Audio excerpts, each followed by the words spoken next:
فلسطین اور اسرائیلی درندگی۔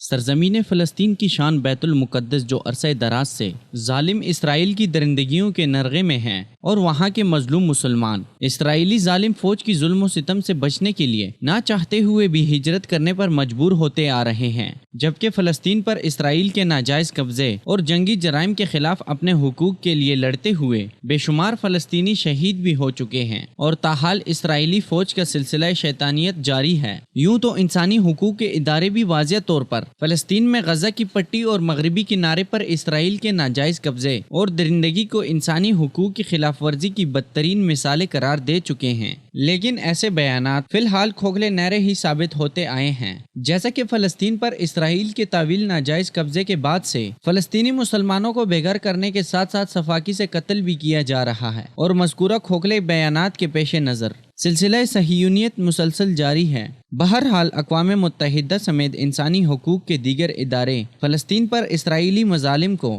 خواہ کتنا ہی انسانیت سوز قرار دیں، ان قراردادوں سے فلسطینیوں کے حق میں کچھ فرق نہیں پڑتا ہے، کیونکہ اقوام متحدہ سمیت انسانی حقوق کے نام نہاد علمبردار دکھاوے کی کانفرنسوں کے ذریعے اسرائیلی صفاقی کو زبانی کلامی ہی غلط قرار دیتے آ رہے ہیں، اور اسرائیل پر پابندیاں لگانے جیسے بیانات کے باوجود عمل درآمد نہیں کیا جا رہا ہے، اور نہ ہی ایسا ہونے کے امکانات دکھائی دیتے ہیں۔ مزید یہ کہ فلسطینی اصلاح کاروں سمیت دیگر مظلوم فلسطینیوں پر اسرائیلی حملے بلا شبہ قابل مذمت ہیں، جیسے کہ مظلوم فلسطینی مسلمانوں کو آزاد نقل و حمل اور کام کاج سے روکنے، اکٹھے مل بیٹھنے اور علم و تدریس پر پابندی لگانے اور درندگی کے ساتھ ناجائز طور پر قتل کرنے جیسے مذموم اور پرتشدد جنگی جرائم میں امریکی شے کے تحت اقوام متحدہ میں مضبوط ہاتھ رکھتے ہوئے اسرائیل ملوث ہے۔ ذرائع کا کہنا ہے کہ فلسطین کے مسلمانوں کے خلاف اسرائیلی ناجائز سرگرمیوں کی اس طرح مذمت ہونا حقیقت پر مبنی ہے کہ اسرائیلی فوج ناجائز طور پر جبر و تشدد کے ذریعے فلسطینی مسلمانوں کی نسل کشی کے منصوبے پر عمل پیرا ہے۔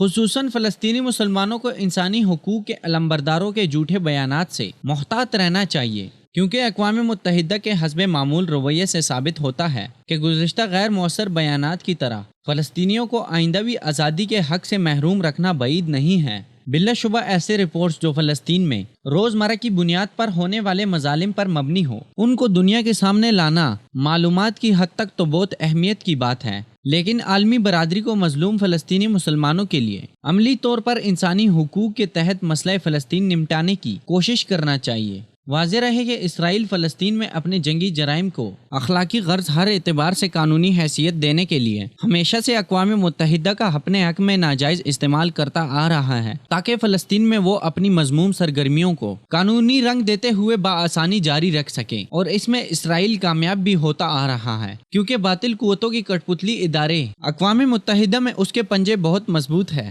اور اسی وجہ سے اسرائیل اقوام متحدہ کی تمام قراردادوں کی کھلم کھلا خلاف ورزی کرتا آ رہا ہے، خواہ وہ قراردادیں کھوکھلی ہی ہے۔ ایک یہ بات بھی نہایت قابل غور ہے کہ فلسطین سمیت دیگر مظلوم اور مقبوضہ مسلم خطوں میں مسلمانوں کے خلاف ناجائز جارحیت اور ان کے ناقابل بیان حالات کے حوالے سے دنیا کے سامنے واضح اور تصدیق شدہ ثبوت ہیں، لیکن عالم انسان ضروری اقدامات کرنے کے بجائے خاموشی کی تصویر بنا بیٹھا ہے۔ بہرحال سول سوسائٹی سے تعلق رکھنے والی کچھ تحریکیں اپنی مدد آپ کے تحت اپنے ذرائع اور وسائل کے حد تک انسانی حقوق کے لیے عملاً کچھ نہ کچھ کرنے کی کوشش میں رہتی ہے، اور ان تحریکوں کا زیادہ تر تعلق سوشل میڈیا سے ہے۔ پس صہیونی طاقتوں کے زیر اثر اقوام متحدہ اور انسانی حقوق کے دیگر ادارے کچھ کریں یا نہ کریں، تمام مسلمانوں کو متحد ہو کر فلسطین کو اسرائیلی قبضے سے آزاد کروانے کے لیے اسرائیل کی ناجائز جارحیت کے خلاف صف آرا ہو جانا چاہیے، تاکہ فلسطینی مسلمان بھی آزادی سے اپنے وطن میں زندگی گزار سکیں۔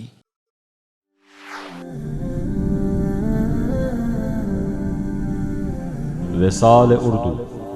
حق کا راہی۔